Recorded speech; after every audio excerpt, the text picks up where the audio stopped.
Let your body settle now. Your shoulders, they have been holding something all day, a small tightness you stopped noticing hours ago. Let them drop, just a little lower.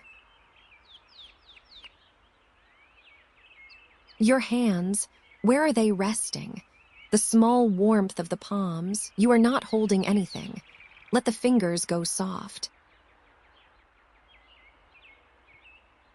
Your jaw, you might be holding it tighter than you realize. Let it open just the smallest amount, just enough that the teeth are no longer touching. Your feet, still heavy. The blanket holds the warmth you have already made. It is yours. The blanket over all of you. Its weight is gentle. You are already here.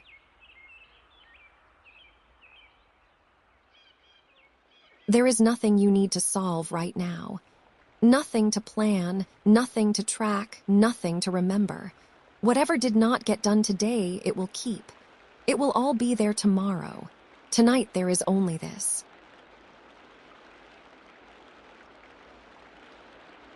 And as you breathe, something quieter begins to come in.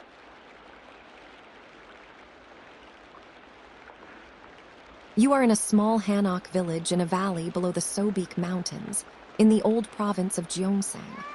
The year is 1885. Your family are sangmin, common farmers, working terraced fields of barley and rice on the lower slope. The kimjang was finished last week. The jars of fresh kimchi sit on the jangdokdae behind the house, fermenting slowly. The first hard frost came 2 nights ago. Tonight there is no work left to do. You have known this place your whole life. Tonight you will simply rest here.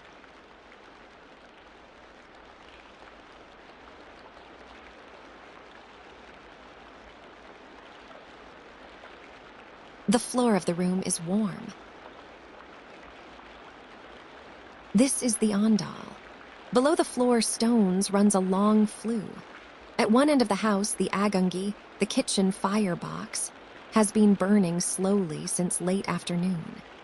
The smoke travels under the floor through channels of clay and stone, warming the whole length of the room before it leaves through a low chimney at the far wall. Hours after the fire has burned down, the floor still gives back its quiet heat.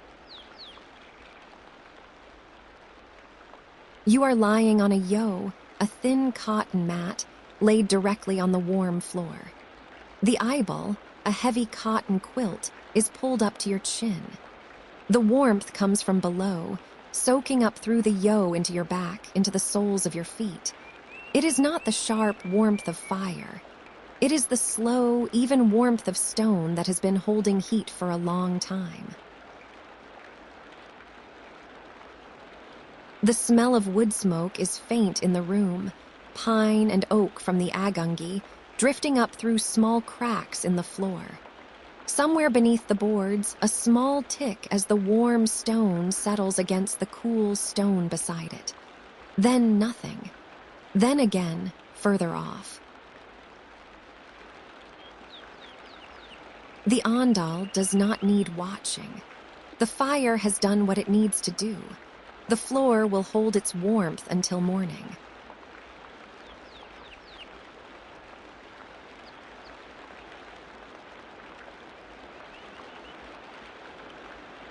Outside the room, the matting, the inner courtyard, is settling into dusk. It is a small open square of packed earth, swept smooth by generations of feet. The house surrounds it on 3 sides: the main room, the kitchen, a small storage room.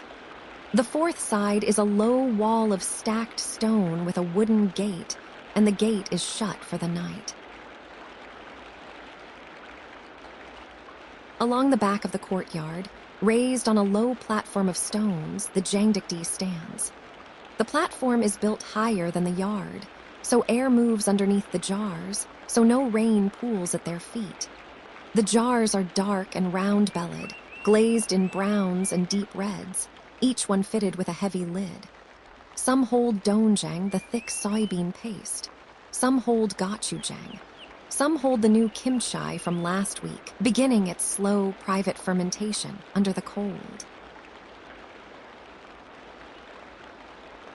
The jars catch the last of the sky in their glaze, a pale rose color going to gray.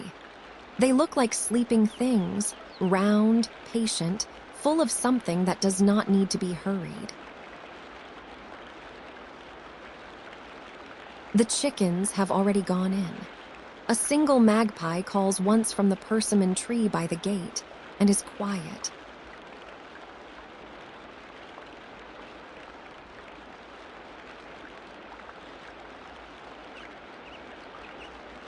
The Gyeongsang, the kitchen, is the warmest room of the house at this hour.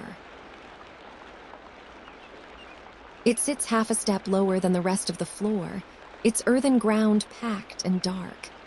Against one wall, the agungi, the open firebox where the cooking is done and the ondol fire is fed. 2 iron pots sit above it, a larger one for rice and stew, a smaller one for water. The fire has burned down to coals. The supper is long finished, boribap, the everyday barley rice with kimchi and a thin doenjang soup. Simple food. The food of a year that ended without disaster. The shelves above the firebox hold the things a kitchen always holds.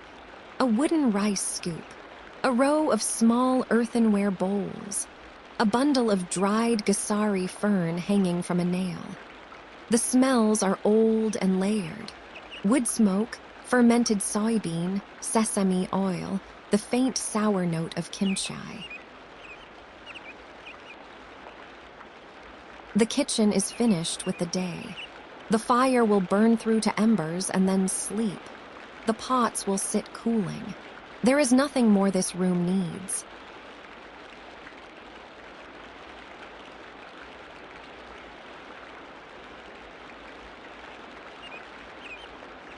The anbang is the inner room, on the women's side of the house, where the family sleeps. It is a small room. The walls are mud and straw plaster, whitewashed once a year, gone the color of cream by lamplight. The ceiling is low, the pine beams smoke-darkened by years of winter fires.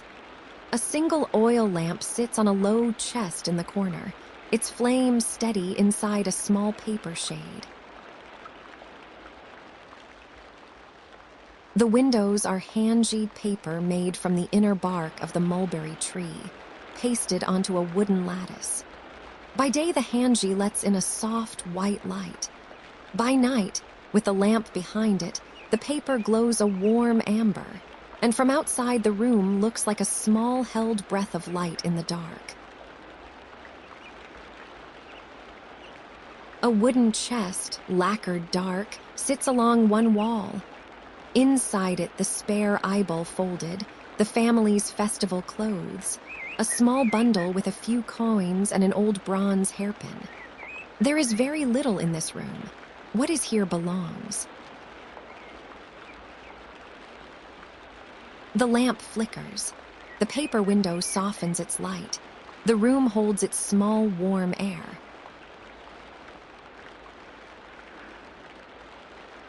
There is nothing you need to solve right now. Nothing to plan, nothing to remember. The kimchi is buried. The rice is in the jar. The roof is tight.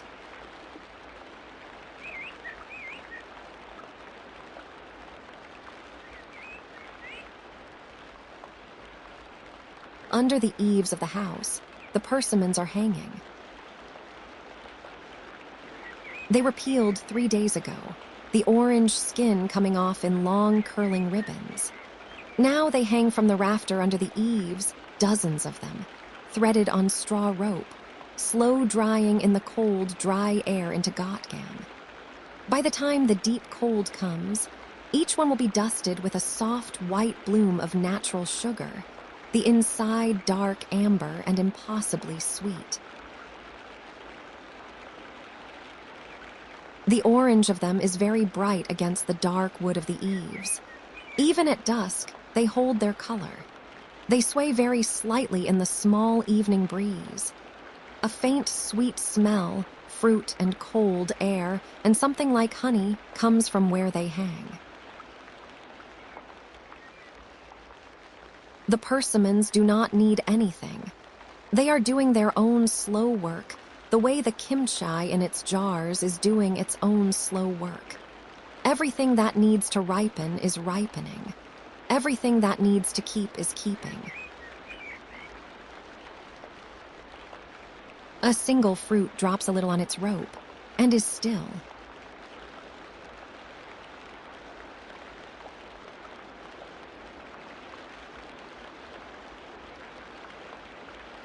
Behind the village, the mountain rises in long folds of pine and bare oak.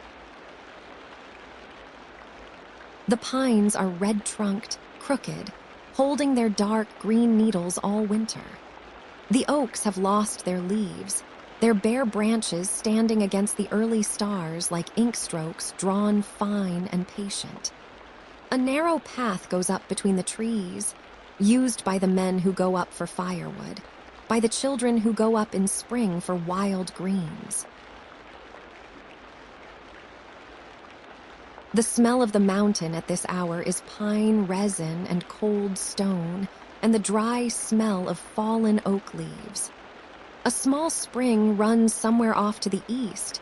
You cannot see it, but you can hear, very faintly, the thin sound of water moving over stone.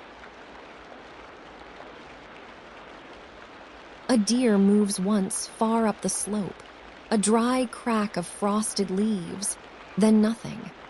The mountain takes the sound back the way it took the daylight back, without effort, without notice. The mountain has been here longer than anything you can name. It does not need anyone awake to keep it.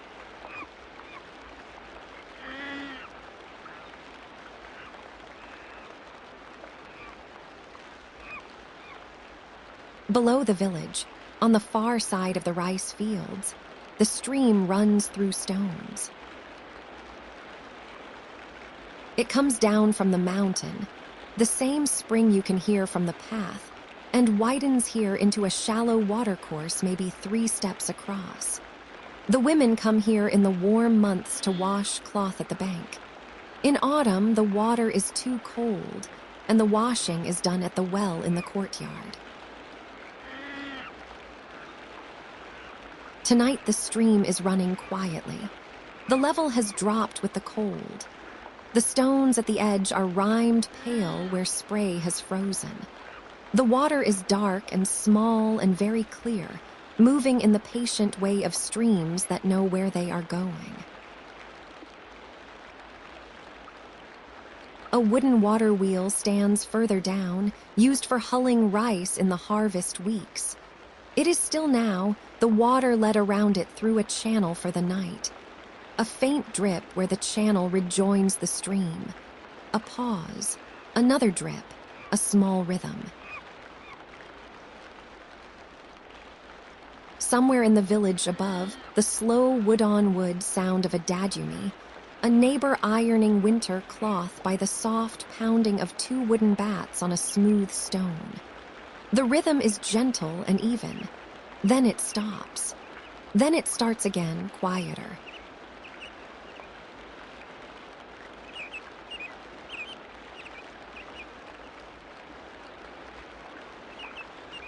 The roof of the house is thatched with rice straw. This is a jangdokdae, a thatched roof Hanok, the home of common people, rebuilt every 2 or 3 years after the harvest with fresh golden rice straw. The straw is bundled tight and laid in thick overlapping layers, the eaves coming out an arm's length beyond the wall. The roof is cooling now, a small ticking sound, very soft, as the straw contracts around its bindings. The frost is beginning to form on the upper layer of thatch, the day's last warmth giving itself up to the cold air. By morning, the roof will be silver white. Above the roof, the sky has gone fully dark. The stars are the kind that come out only on cold nights with no moon. Layered, deep, more than the eye can comfortably take in. A single star sits low to the east, brighter than the others, steady where the others tremble.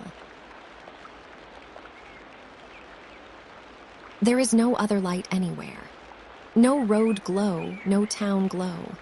Only the village, a few quiet houses, their hanji windows glowing dim amber from inside, and around it the dark fields, the dark hills, the dark sky.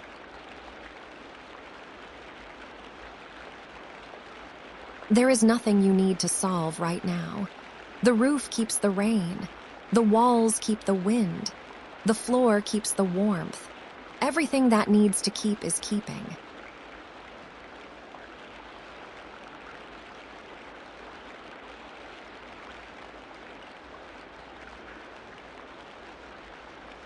The village is quiet now.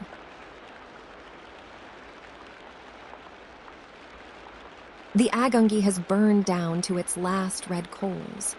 The ondol floor still gives back its slow heat, even and patient under your back. The persimmons hang in their long strings, sweetening in the cold. The jars on the jangdokdae sit closed with their fermenting kimchi and doenjang. The frost is on the thatch.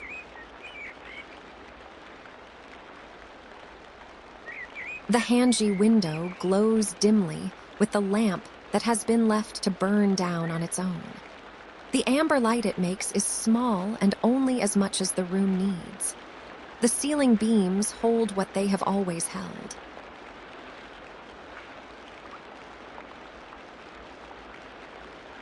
There is nothing you need to solve right now. Nothing to plan, nothing to decide. The kimchi ferments without asking. The persimmons dry on their own time. The mountain keeps its quiet. The fields below have no expectation of anyone tonight.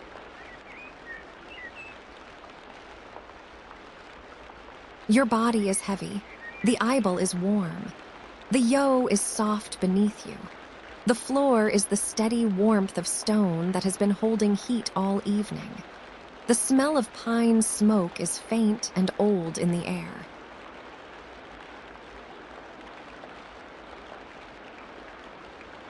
Somewhere far off, a single dog barks once and goes back to sleep. The dadeumi has long stopped. The magpie in the persimmon tree is silent.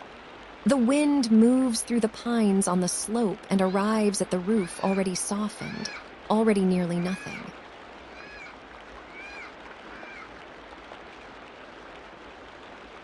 The village holds the house. The night holds the village.